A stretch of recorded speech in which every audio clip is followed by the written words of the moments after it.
Desa Rejosari merupakan salah satu desa yang berada di Kecamatan Bancak, Kabupaten Semarang. Desa Rejosari terdiri dari 26 RT dan 11 RW yang masuk ke dalam 11 wilayah perdukuhan, yaitu Romo, Melian, Glagah, Kaglik, Krajan, Banjuripan, Kalisat, Kaliasa, Mungkrok, Meren, Treneng. Rejosari sebagai salah satu wilayah di Kecamatan Bancak yang terdiri dari sebelah utara, sebelah timur, sebelah barat, sebelah selatan.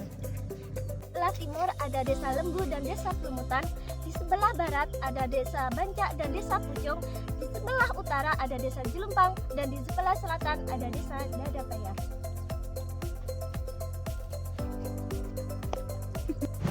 Luas wilayah Desa Rejosari sekitar 431,93 hektar. Status kepemilikan tanah di Desa Rejosari terdiri dari kas desa dan rakyat. Dan penggunaan lahan sebagai berikut. Yang pertama pertanian, sekitar 318,68 hektar. Yang kedua pemukiman 100,69 hektar. Yang ketiga tegalan 12,56 hektar.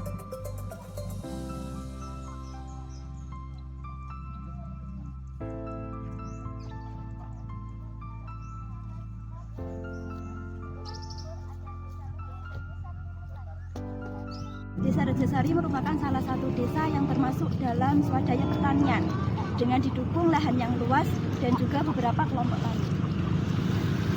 Menjadikan Desa Rejosari unggul di bidang pertanian sehingga masyarakat penduduknya bermata pencarian sebagai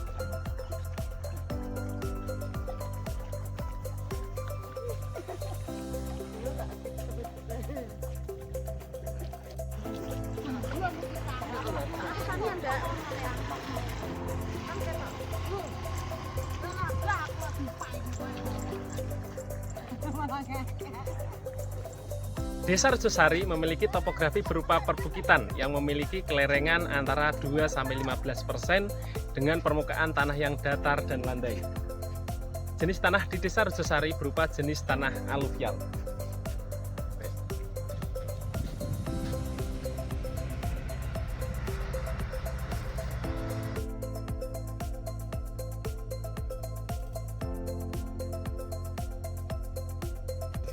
Berikut tadi adalah profil singkat dari Desa Rejosari. Sekian dan terima kasih.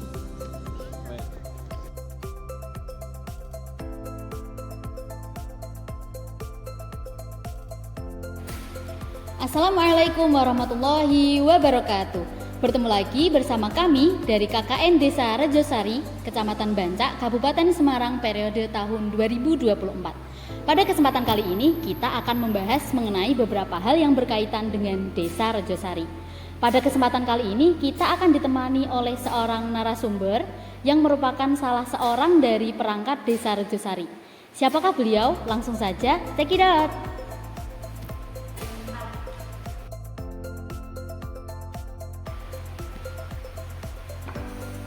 Assalamualaikum Bapak. Waalaikumsalam warahmatullahi wabarakatuh. Monggo Bapak. Selamat siang Bapak. Ya, selamat siang. Pripun kabarnya hari ini? Alhamdulillah kabarnya hari ini tetap sehat. Alhamdulillah. Baik, mungkin sebelum kita mulai Bapak mungkin bisa memperkenalkan terkait nama, asal rumah dan apa jabatan di Desa Rejosari ini. Monggo Bapak. Siap. Ini begini adik-adik semua. Di sini saya mewakili pemerintah desa. Nama saya Bapak Suparno. Di sini saya sebagai sekretaris desa. Mulai menjabat di pemerintah Desa Rejosari tahun 2017. Nah, mulai saat itu dari dulunya Desa Rejosari ini yang dianggap desa masih banyak pertimbangan-pertimbangan terutama di bidang administrasi. Dengan munculnya Undang-Undang Desa Nomor 6 Tahun 2014, akhirnya dipilihnya untuk sekretaris desa dengan melalui tes. Nah, untuk saya beralamat atau berdomisili di Desa Rejosari, tepatnya di Dusun Banjuripan, di RT 2, RT 1 RW 5. Dari rumah kira-kira kita tempuh perjalanan sekitar 5 menit, Mbak. Untuk keseharian saya Karena saya itu hidupnya di sini sebagai petani, saya juga sama sebagai peternak juga, sebagai petani juga. Mungkin itu sedikit profil saya, Mbak. Iya. Terima kasih Bapak. Mungkin itu tadi terkait sedikit banyaknya perkenalan dari Bapak Carik Desa Rejosari.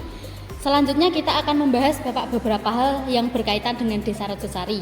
Ada beberapa poin yang akan kita tanyakan. Dalam hal ini ada sekitar mungkin 8 pertanyaan saja Bapak. Oke, yang siap. yang pertama yang berkaitan dengan sejarah atau profil dari Desa Rejosari sendiri itu seperti apa sih Pak? Oke, untuk Desa Rejosari ini adalah terdiri dari 2 desa, jadi penggabungan. Oh, penggabungan dari 2 desa. Dari 2 desa Oh. yang berasal dari kata Desa Rejo dan Desa Sari. Kalau untuk Desa Rejo bertempat di dulu sebelum tahun 1991 itu bertempat di Dusun Maghrib. Sedangkan yang Sari itu berada di wilayah bawah yaitu di Dusun Romo. Karena perkembangan aturan dan otonomi daerah, maka itu digabung menjadi satu pada tahun 1991. Akhirnya digabung menjadi nama Desa Rejosari. Dari Desa Rejosari ini juga terdapat 14 dusun. Ya. Oh, banyak ya Pak, 14 Banyak dusun. sekali 14 dusun. 14 dusun ini terdiri dari 11 kepala dusun. Oke, mulai dari Ngerajan, Ngadi, Ndagah, Mungkruk, Kaliasem, Banyuripan, Melian, Kalisat, Beran, Bromo, dan Dusun Berneng. Itu masing-masing itu dusun itu dibawahi oleh RT dan RW. Untuk di Desa Rejosari ini terdiri dari 26 RT. Banyak sekali. 26 RT dan 9 RW. Jadi totalnya ada 35 tokoh masyarakat yang ada di sini. Sedangkan untuk kepala dusun ada 11. Oke, Mbak. Berarti Desa Rejosari termasuk desa yang besar ya Pak di Kecamatan Bancak? Desa Rejosari itu adalah desa terbesar di Kecamatan Bancak dengan jumlah penduduk hampir 5.000. 5.000 jiwa. 5.000 jiwa di Desa Rejosari. Iya. Baik, selanjutnya yang kedua terkait kondisi sosial masyarakat di Desa Rejosari itu seperti apa sih Pak? Untuk di Desa Rejosari ini adalah jauh dari wilayah kabupaten, Pak. Ini lebih dekat untuk berbatasan dengan Kabupaten Boyolali. Dari Kecamatan Bancak ini Desa Rejosari adalah desa yang kedua perbatasan dari Boyolali. Yang perbatasan pertama namanya Desa Lembu, terus baru ke Desa Rejosari. Untuk keseharian dari masyarakat di Desa Rejosari itu kan mayoritas petani, Mbak. Petani dan peternak. Jadi komoditas yang ada di sini unggulan itu adalah komoditas dari padi. Padi, jagung, palawija. Itu pun terdiri dari 2 musim panen. Untuk yang wilayah atas ini kan karena tidak ada irigasi, itu 2 musim panen yaitu padi. Sedangkan kalau wilayah bawah itu yaitu Sungai Pucung, Sungai Banding, Sungai Gobak itu kan ada 1 dusun yaitu Dusun Turneng. Itu bisa 3 musim yaitu padi dan jagung. Tapi untuk mayoritas ini di Desa Rejosari ini peternak. Oh, peternak. Ya, peternak itu kebanyakan sapi. Oh, sapi. Jadi satu rumah pasti ada sapinya. Itu sebagai penopang kehidupan ekonomi yang ada di Desa Rejosari. Salah satunya peternakan. Kalau saya tidak salah melihat di sekitar Desa Rejosari juga banyak terdapat kandang ayam ya Pak ya? Kandang ayam itu yang bawah itu masuk wilayah Pelumutan. Oh, masuk wilayah Pelumutan. Kalau yang di seberang sungai itu masuk wilayah Lembu. Untuk Desa Rejosari ini sendiri itu ayam petelur, yaitu di wilayah bawah yaitu di Dusun Beran. Itu juga sangat membantu untuk perekonomian, Mbak, di Desa Rejosari. Kan di sini kita dari teman-teman KKN telah melaksanakan KKN kurang lebih dari sekitar 30 hari Pak. Ya, di awal kita KKN itu melakukan wawancara dan survei lapangan, memberikan pertanyaan-pertanyaan kepada masyarakat terkait kondisi sosial di masyarakat. Nah, di sini kita melihat terkait potensi dan adanya permasalahan di Desa Rejosari. Yang pertama terkait potensi yang ada di sini kan banyaknya tanaman-tanaman yang tumbuh yang berbagai macam jenisnya. Nah, kita kemarin itu mengadakan kegiatan yang bernama ekoprint. Ekoprint itu batik dari tanaman Bapak. Jadi kita melakukan kegiatan ekoprint itu di PAUD Desa Rejosari di Melian. Nah, menurut Bapak bagaimana tanggapan terkait kegiatan yang kita lakukan tersebut? Kalau berkaitan dengan kegiatan dari adik-adik KKN terkait ekoprint, itu memang pendidikan dini untuk menerbitkan UMKM yang ada di Desa Rejosari dengan menggunakan potensi yang ada. Itu adalah program yang sangat bagus karena pengenalan dimulai dari yang paling bawah, yaitu di PAUD Desa Rejosari. Itu PAUD Pertiwi namanya. Itu langsung dikelola oleh pemerintah desa, yaitu Ibu Kepala Desa Ibu Eni Wijayanti, itu sebagai pengelola PAUD. Dari situ kami juga mengucapkan terima kasih kepada adik-adik KKN dengan adanya kegiatan EcoPrint ini. Semoga ini nanti bisa berkelanjutan. Artinya gini, masa kerja jenengan yang di sini hanya sebulan 30 hari. Saya juga mohon nanti juga bisa mendampingi apabila diperlukan dari desa terkait kegiatan ini. Siap. Gitu. Itu terkait peluang yang ada di Desa Rejosari. Kemudian kita juga menyorot terkait permasalahan atau hal-hal yang marak terjadi di Desa Rejosari, yaitu yang pertama terkait pernikahan dini yang masih sering terjadi, Bapak. Kita sudah bertanya-tanya kepada masyarakat terkait tingginya angka pernikahan dini yang terjadi, sehingga menyebabkan juga tingginya angka perceraian seperti itu. Kami juga mengadakan kegiatan terkait penyuluhan pencegahan pernikahan dini yang kami laksanakan di 2 tempat, Bapak, di Dusun Banyuripan dan di Posyandu Remaja Dusun Galangan. Nah, dari 2 kegiatan ini remaja juga cukup antusias, Bapak, terkait materi yang kami sampaikan. Tanggapan dari Bapak seperti apa terkait kegiatan yang telah kita laksanakan? Yang pada intinya kan kegiatan-kegiatan dari adik-adik KKN ini kan sifatnya bagus semua. Nah, sebetulnya dari desa pun juga ada sosialisasi terkait dengan pernikahan dini, terkait dengan bahayanya narkoba bagi anak-anak seusia itu, usia remaja. Di sini juga terdapat Karang Taruna juga Posyandu Kesehatan Remaja. Kami merasa senang dengan kehadiran jenengan, semuanya bisa terbantu. Mungkin kalau dinasihati dari orang sini sendiri itu biasanya susah. Tapi dengan jenengan melakukan program seperti itu, terutama di Karang Taruna dan di Posyandu, itu kami merasa terbantu. Artinya program dari desa itu bisa diteruskan dari mbak-mbak atau adik-adik KKN yang selama ini. Kami mengucapkan terima kasih. Dan terkait dengan pernikahan dini, kami juga gini, Mbak, dari pernikahan dini itu terutama kan awal terjadinya kasus stunting, Mbak. Iya. Kemarin disinggung ya. Iya. Kasus tersangka itu berawal dari pernikahan dini. Kita juga sudah pengawasan, sebetulnya orang tua sini kan ya tidak menginginkan anaknya untuk menikah usia dini kan.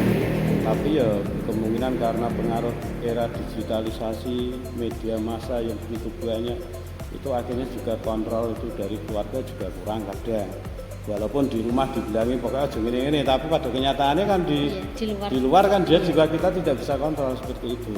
Nah, kami ya juga mohon sekali kepada mbak-mbak KKN ini, terutama di sini kan sudah ada WA group, kemungkinan kan dengan juga masuk di wilayah Rejosari kan, di Karang Taruna sendiri kan mungkin juga banyak sekali teman mungkin bisa diingatkan walaupun sudah di sini nantinya gitu. Yeah. Baik, berarti alhamdulillah terkait program kami penyuluhan pencegahan pernikahan ini dapat membantu program dari desa ya, Bapak? Ya, itu salah satu itu. Ya, baik, selanjutnya terkait maraknya terjadi pembulian dan terkait toleransi yang minim sekali yang saat ini terjadi di kalangan anak-anak, Bapak. Kami kemarin juga telah melaksanakan sosialisasi terkait pencegahan bullying, stop anti bullying dan toleransi beragama yang kami laksanakan di SDN 3 Rejosari dan stop bullying di SMPN 1 Bancak. Nah, menurut Bapak tanggapan dari kegiatan yang telah kami laksanakan itu seperti apa, Bapak? Kalau terkait dengan toleransi dan bullying itu kan sebetulnya kan bukan hal yang mudah, Mbak. Jadi untuk program jenengan yang masuk ke sini itu sangat membantu kita. Tapi dari desa juga mungkin nanti akan diadakan sosialisasi. Karena bullying ada kepribadian dari seseorang. Membuli itu memang kebiasaan anak-anak kecil itu, karena kurang kontrol dari orang tua. Dari di sini kan juga Mbak, untuk pelajaran yang bersifat untuk toleransi, untuk andap asor cara wong Jawa lah, cara wong Jawa ini sopan santune itu kan sekarang itu malah nggak ada. Iya. Makanya sangat minim, makanya nek biyen ya diwarai basa Jawa ibaratnya to. Ibarat dikasih tahu pakai bahasa Jawa, nek karo wong tua kudu sing sopan, unggah-ungguh. Tapi kan sekarang sudah nggak ada. Maka dari itu diawali dari jenengan. Mungkin ya kita juga dari desa terinspirasi Mbak. Ternyata itu juga perlu disosialisasikan di tingkat bawah. Karena apa? Yang pada dasarnya kita juga tidak menginginkan masyarakat itu akan seperti itu, saling membuli, nantinya akan terjadi perpecahan. Dari bully-bully kalau anak kecil makanya ya berujungnya nanti berantem nanti seperti apa itu. Nah ini mungkin dari awal yang menjadi pemikiran kita untuk meneruskan programnya dari Mbak. Terima kasih kami ucapkan sudah dimulai dari awal. Sama-sama. Berarti harapannya terkait dengan program yang telah kami laksanakan itu dapat memberikan pendidikan kepada adik-adik untuk nantinya bisa menghindari terkait dengan bullying dan hal-hal yang buruk seperti itu. Baik. Selanjutnya Bapak, terkait dengan kegiatan-kegiatan yang telah kami laksanakan di Desa Rejosari ini, kami mohon untuk minta masukan dan evaluasi mungkin Bapak kekurangan terkait dari apa yang telah kami lakukan itu seperti apa. Kalau untuk evaluasi saya kira kok malah enggak begitu ada evaluasi Mbak. Oh, enggak ada Pak. Tapi mungkin hanya saran saja ya Mbak. Saran saja itu kan ini. Mungkin kan jenengan hadir di Balai Desa ini kan hanya sebulan toh. Sebulan dengan jenengan sudah berperan aktif di Desa Rejosari, ini nanti bisa menaruh harapan bagi adik-adik yang mungkin nanti akan masuk ke Desa Rejosari. Nah, saran saya ya Mbak ya, adik-adik yang akan masuk ke Desa Rejosari harus punya program seperti yang jenengan lakukan sama saat ini. Seperti itu saja. Nanti mungkin dari kalau kita sendiri kan tidak tahu nanti siapa yang masuk di sini, tapi yang jelas jenengan sebagai senior dan dia sebagai junior harus bisa memberitahu atau setidaknya membimbing senior-senior jenengan yang akan ke Desa Rejosari. Suruh meneruskan program itu akan lebih baik. Seperti itu. Berarti nantinya jika akan ada lagi dari mahasiswa UIN Salatiga yang akan melaksanakan KKN di Desa Rejosari untuk melanjutkan dari program yang sudah ada dan memperbaikinya untuk lebih baik lagi.